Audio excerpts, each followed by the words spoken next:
Hello and welcome to another episode of Earth911's Sustainability in Your Ear. This is the podcast conversation with a changemaker working to accelerate the transition to a sustainable carbon neutral society. I'm your host, Mitch Ratcliffe. Good to have you back. Journalist Esha Chhabra has spent a decade exploring the world for examples of social ventures. Those are businesses that blend profitability with creating equitable human outcomes for the New York Times, The Guardian, The Washington Post, and other publications. In her new book, Working to Restore, Harnessing the Power of Regenerative Business to Heal the World, she describes her journeys and the entrepreneurs and activists that she met in the United States, India, Africa, and the fjords of Scandinavia, amongst many other locations.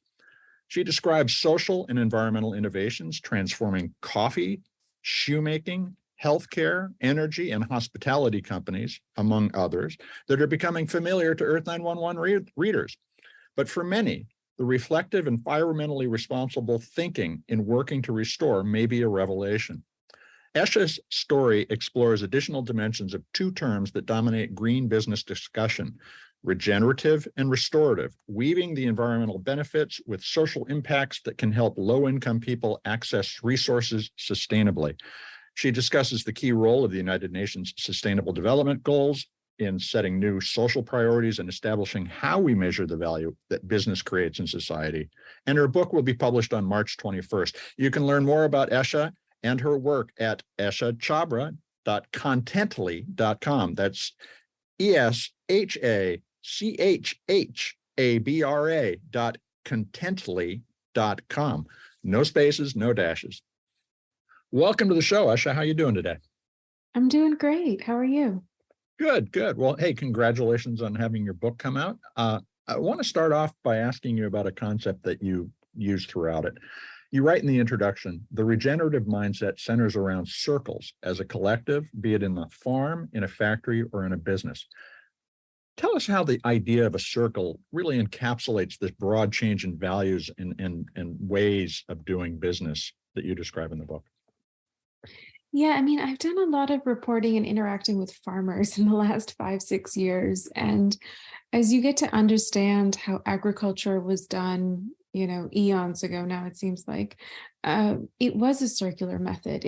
Everything was really either sourced from the farm itself or nearby. If you look at biodynamic farming, that's like one of the tenets of it. And so if you take that analogy and you apply it to business as a whole, we are meant to operate in an ecosystem that is nourishing itself and replenishing itself constantly. And so I think circular economy is very much so relevant beyond, just the circular mindset in agriculture.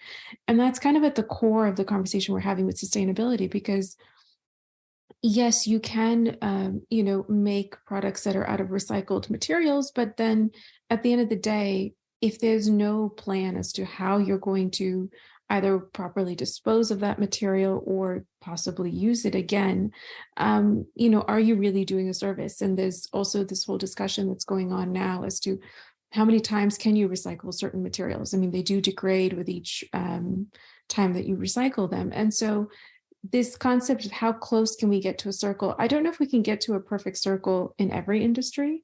But I certainly think that should be the attempt.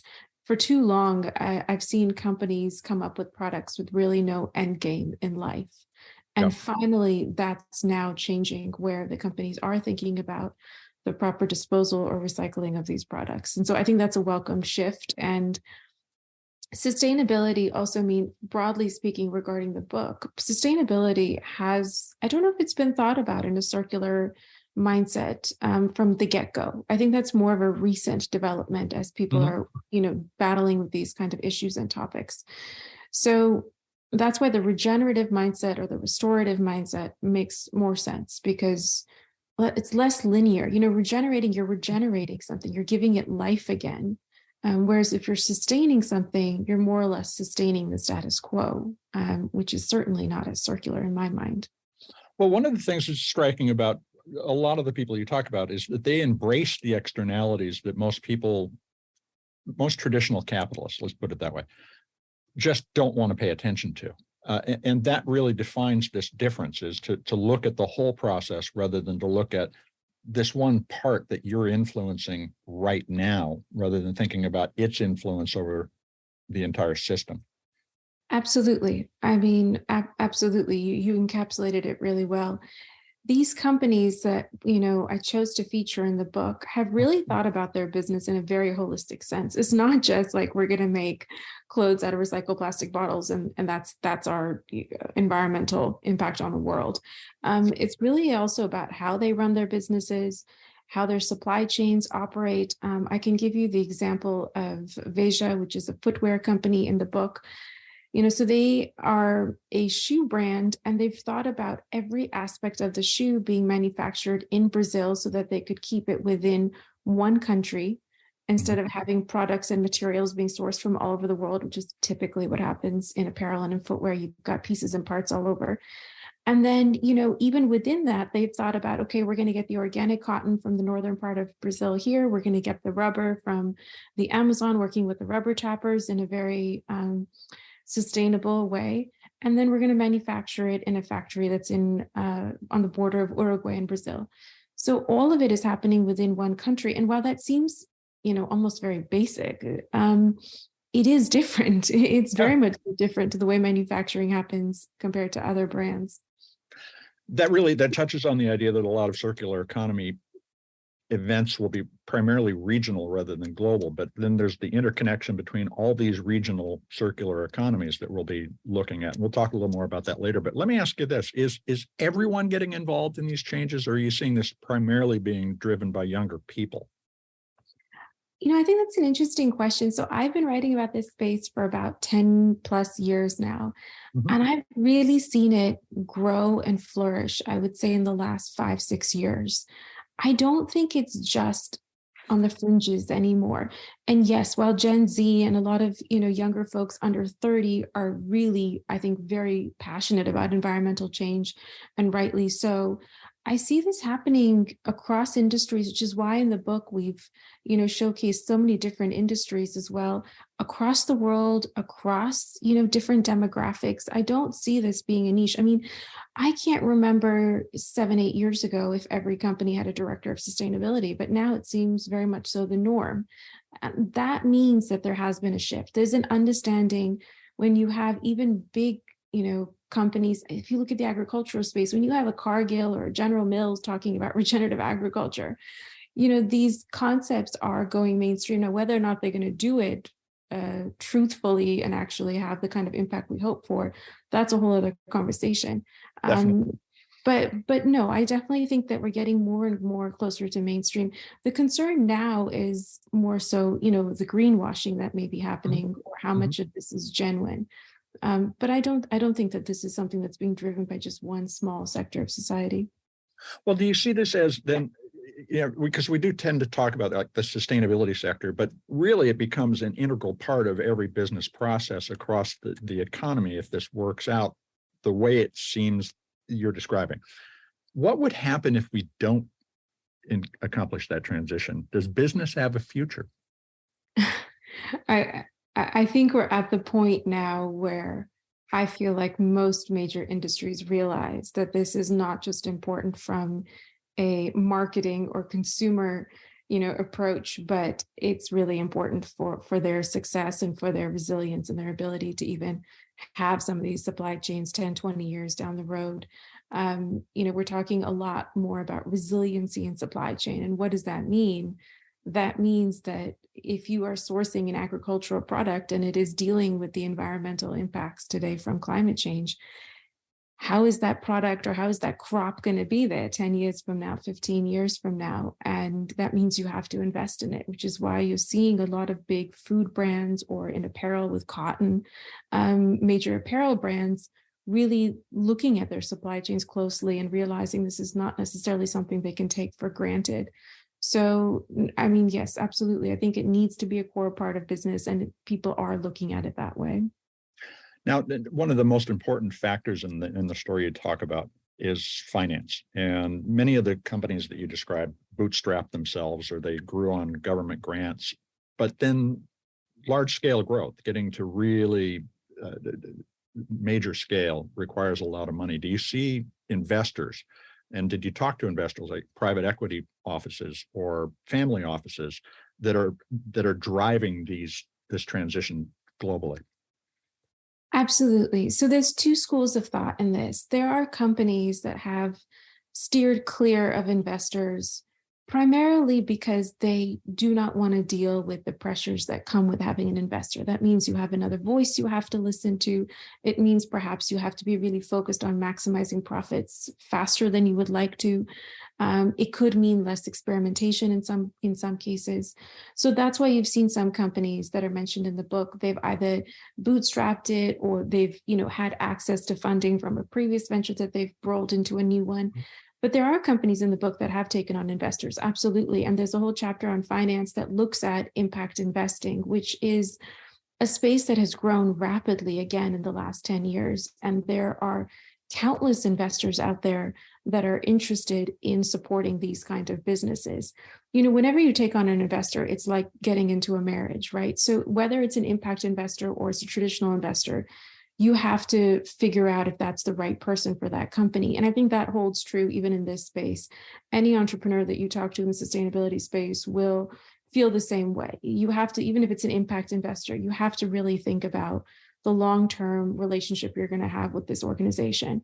And with impact investors also, there's good apples and there's some not so good apples. And with impact investors, there is an understanding that this is a long-term game. You're not looking at something that's necessarily going to give you return in 3, 5 years, maybe even 7 years. You could be looking at 10 plus years. Mm-hmm. So there's a couple investors that are mentioned in the finance chapter. There's Grey Ghost Ventures, which is based out of Atlanta in the US. There's Triodos, which is very well known in this space, which is based out of the Netherlands. And these are all investors who really understood that, okay, if we're going to get behind a company that's doing something risky, new, innovative, different, it's going to take time to show profit. And that's the most important thing, that they have to have the patience to be able to go on that journey with the entrepreneur.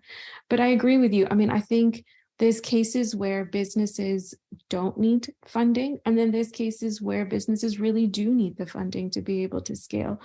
The narrative that I kept hearing over and over again from these entrepreneurs was that we're just tired of being in the rat race, focused on just returns, which is what they were seeing in sort of like the conventional system.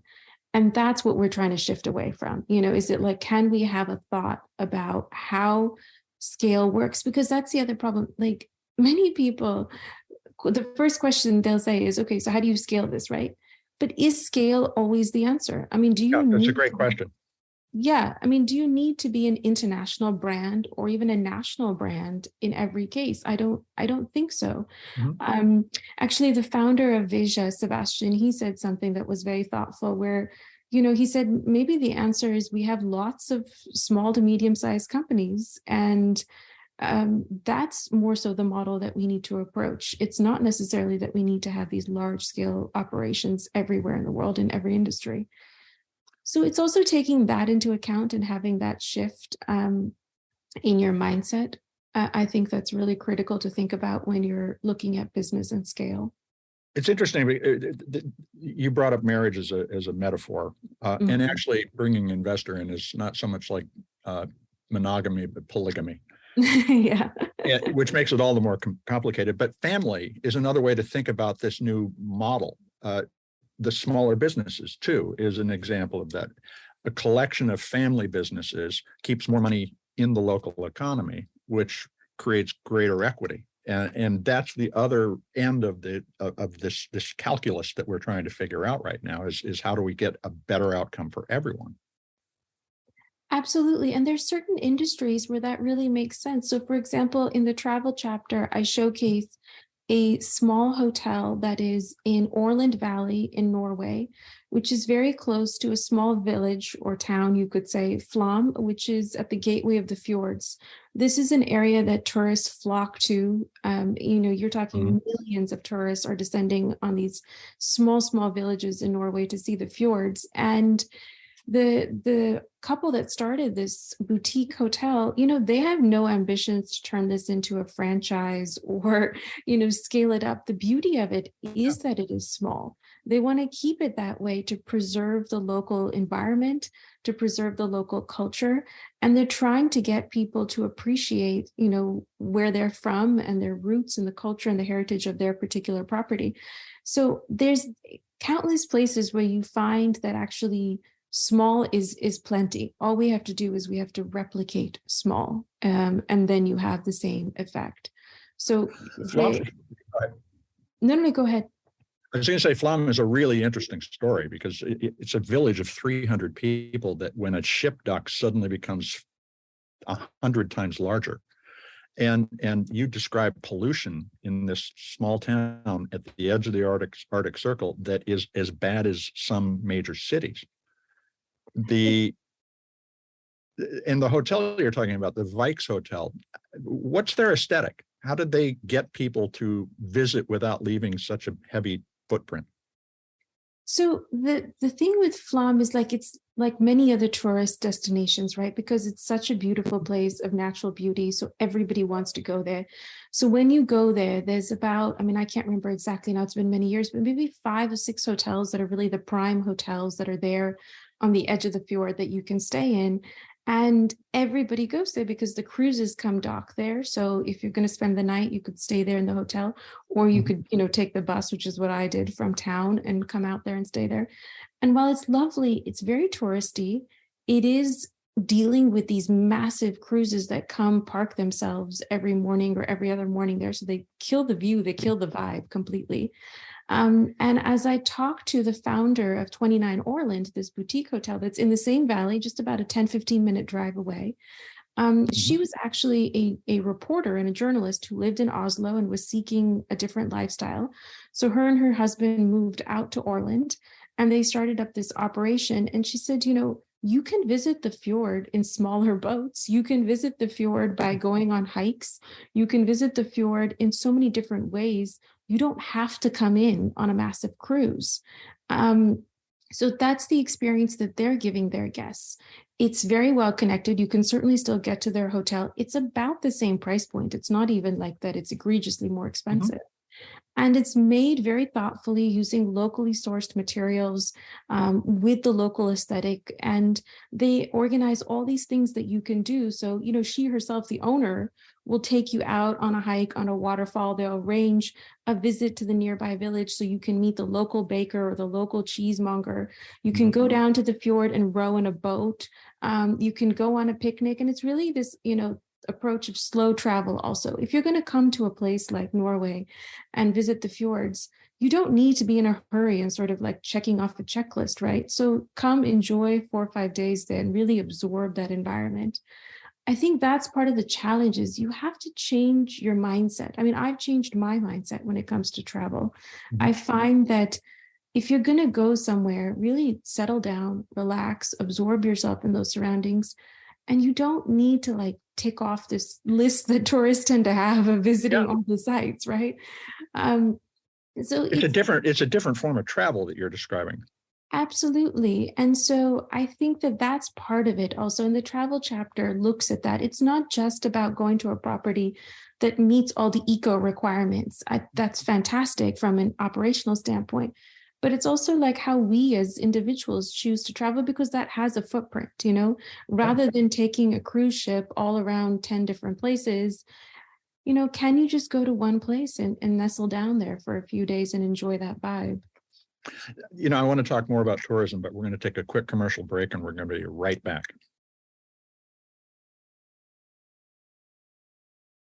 Let's get back to the conversation with Esha Chhabra. She is the author of Working to Restore, Harnessing the Power of Regenerative Business to Heal the World. So, Esha, the tourism is a thing that came up for me both as a point of anxiety and opportunity throughout the book. It accounts, according to the UN, for about 1 in 10 jobs around the world, and it certainly plays a big role in your narrative, both as an industry in transition and the source of revenue for people in the global South. So this is what I was thinking, is do you see evidence that there are low impact travel options available or emerging that will help people continue to move around the planet as tourists with a substantially lower environmental impact? Yes, absolutely. And I think about this even with my own work. I mean, for this particular book, it required me to go to these places and meet with many of these folks. And so I was very conscious of it myself. I wouldn't necessarily want to travel to the extent that I had to for this book, every day or regularly, and I wouldn't recommend it. It's perhaps not even good for your sanity. But I think the approach to travel that I've personally taken, and I feel like, many people in this space sort of take the similar approaches. Mhm. You can certainly take an economy seat on a plane and fly. You don't need to feel a guilt trip every single time you sit on a plane. What you need to think about is, how long are you going for? Mhm. And is that the most efficient route that you're taking? So if you're a tourist, you have the option of being able to set up your own itinerary.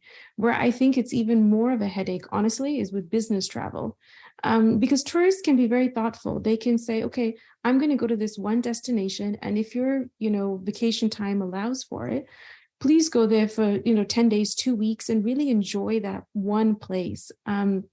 That's really, I feel like, where we're compounding our emissions and our impact, is when we're constantly sort of bopping around from place to place to place, and we're not really spending enough time in one place, because then you're just adding on more logistics and more emissions. So I've done this now personally, where I try to go somewhere and I spend an extended period of time there. So Mhm. you're really only taking one long haul flight then, hopefully. And then, yes, there's an abundance of options. I mean, when I was doing this book, also, for example, if I had to rent a car, I requested a hybrid if I could. I took loads of trains. I mean, I've taken trains in all different types of countries now. They're fine, even if they're not the most amenity rich, you could say, in certain places. You'll get around just fine. And they're a great way to meet people. They're a great way to see the countryside. I actually prefer them to flying if I can. Um, so yes, it's not necessarily like, I don't think the message needs to be don't travel at all. No, and that is anxiety inducing. I see that on social media and I'm like, no, no, no, Yeah. that's not the answer. The answer is, be more thoughtful with your travel. I think one of the great things with the pandemic, and I hope this sustains itself, is that the business community finally woke up to the reality that you do not need to fly for one day events Yeah. all year round. I mean, that's really what's causing the problem. If you can really reduce that kind of travel, I think we'll have a much broader impact. And in terms of the tourism options, there's so many lovely businesses and hotels that are now cropping up all over the world. If you just take time to do some research, whether it's on Airbnb or TripAdvisor or Booking.com, any of those places, you will find businesses that have social impact or environmental impact embedded into them. I mean, I remember landing up in Nairobi to do a story that's in the book, and I ended up staying in a hotel that was like a social enterprise that was run by young people there who were trying to learn a career in hospitality, and all the money from the guests went back into running the social enterprise and training these young people. And it was a very modest hotel, affordable for anyone to stay in. So if you just dig around, you can certainly find places that you can support when you're traveling that also do have some kind of good mission aligned with them. Well, you're reiterating what you were saying before, is that it's about a different kind of travel. It's not, I'm going to check off all the places I've been, but that you are actually going to be like a journalist, in a sense, a witness to a place and its lifeways for a few days or for a few weeks. And that does, relatively speaking, justify the trip. I have this same challenge. I have a daughter who is moving to Europe. So I'm going to be going to Europe, but I'm not going to go for a day. I'm going to go for a month at a time. And we can be responsible in our travel and contribute to this greater equity worldwide. And that's the other side of the conversation, is that throughout the book, you emphasize just wages, just compensation. One of the elements of that is you envision a kind of a new layer of middle people who are certifying, for instance, like you were saying, that a hotel is sustainable, or that coffee is sustainably grown, harvested, and that it reflects fair trade practices. People got paid well. How does business think about communicating that to its potential customers all over the world as they're trying to bring business to these regions? So that's actually a very complicated question. I'll try to tackle Absolutely. it. Because there's a couple of things going on here. So in the book, yes, we look at coffee, we look at cocoa, we look at, a lot of different food products and agricultural supply chains. There's two thoughts to this. One is actually most of the companies that you speak to, they're a little frustrated with the certifications, to be honest, because there's too many of them now and they're Yeah. too complicated to explain to consumers. I don't think most consumers, unless you live in this world of, sustainability or are very eco-minded, I don't think they're aware of what each certification stands for. And there's costs that come with them for businesses. I mean, that's the other challenge is that every certification that you decide to do, there's an added cost involved. And it can be actually burdensome for some businesses. I mean, smaller businesses, even some medium-sized businesses have started to stray away from the certifications because they don't feel like the costs justify it.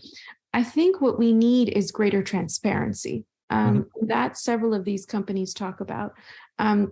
So whether it's like Veja, which I mentioned earlier, the footwear brand, like for example, they don't use the word sustainability and they really focus on transparency, and they have posted on their website how much they're buying the cotton from, the amount that they've bought. You can see the receipts for it, the accounts for it for the particular year.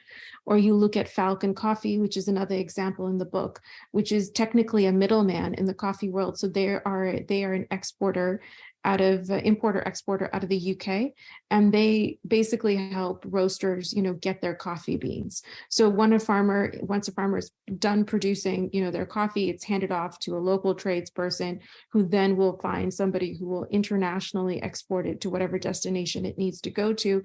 And there's so many hands involved in that process. And so the question then happens is like, does the farmer really get what they're worth? That's where typically fair trade and other certifications have come in to say, if the commodity price for coffee is $1 a pound, we're going to say it needs to be $1.30 a pound or $1.20 a pound to give an extra premium to those farmers. And most folks will say that's a good start, but it's not enough. We need to probably pay them more, and we probably need greater transparency in the supply chain, and we need to have fewer people in the supply chain kind of eating away at every layer of that profit. So what Falcon has done and what the founder, Conrad Britz, has really advocated for over the years is something called a collaborative supply chain. He's like, how do we work together and give respect to the people that are actually growing our food?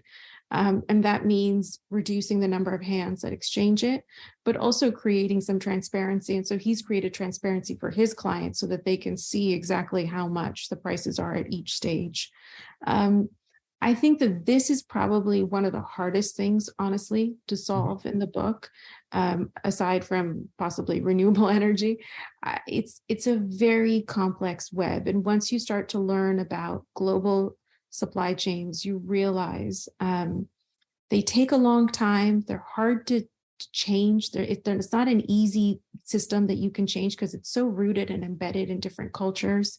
And there has to be an appetite for it. You need somebody visionary at the helm who's willing to say, okay, we're going to do things a little differently.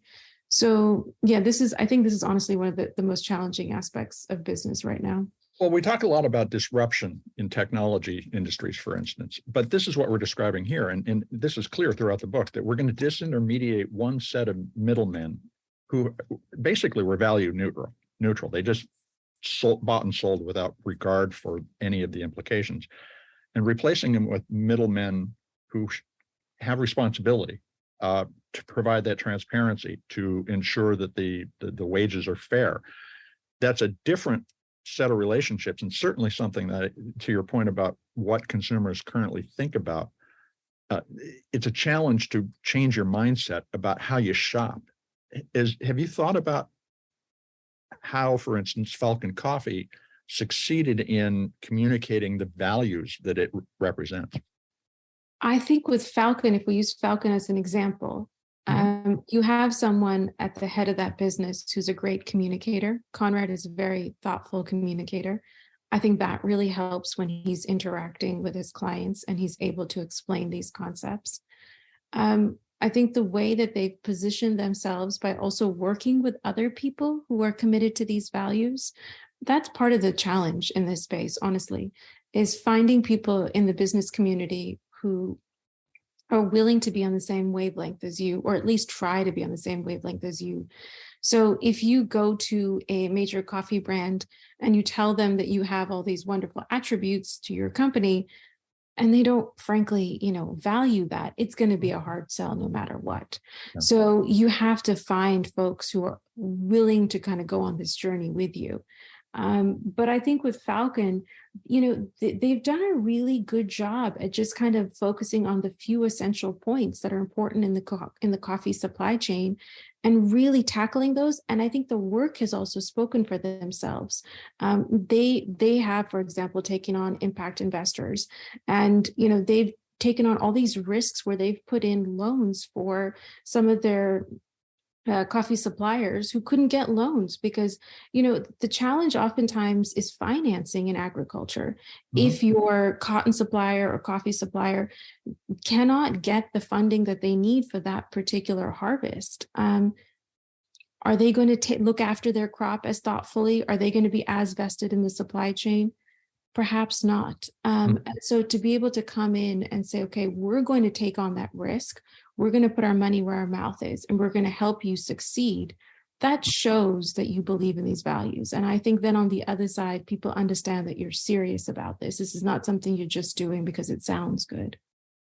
I hear echoes of the commitment that you represent, that is represented by forming a family, and thinking about how we collectively, humans around the world, have different kinds of relationships is really critical to the way that the people you describe in the book do business. Yes. Not one single entity is going to be able to take on these issues and solve them. And so it is definitely a collective effort, and every, whether it's the consumer, whether it's the supplier, whether it's the, retailer, whomever, they all have a role to play in this. Absolutely. And I think sometimes what happens in this space, I see that is like the onus is put on just one party. It's like, no, the consumer just needs to change the way that they shop. No, I don't think that it's just that. Like, for example, if we go back to travel, people get very nervous about air travel because they think about the carbon emissions.